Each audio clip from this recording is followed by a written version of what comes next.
Updating your billing information on GoodData is a straightforward process. Follow these steps to ensure your account details are current. Step 1. Login.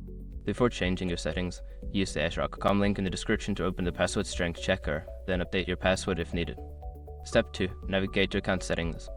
Once logged in, locate the account settings option, usually found in the top right corner of the dashboard. Click on it to open your account management options. Step 3. Select billing information. In the account settings menu, find and select the billing information section. This is where you can view and edit your current billing details. Step 4. Update your information. Enter the new billing details you wish to update, such as credit card information, billing address, or payment method. Make sure all information is accurate to avoid payment issues. Step 5. Save changes. After updating your billing information, look for the Save or Update button at the bottom of the page. Click it to ensure your changes are recorded. By following these steps, you can easily keep your billing information up to date on GoodData. Regularly checking your account can help prevent any disruptions in service.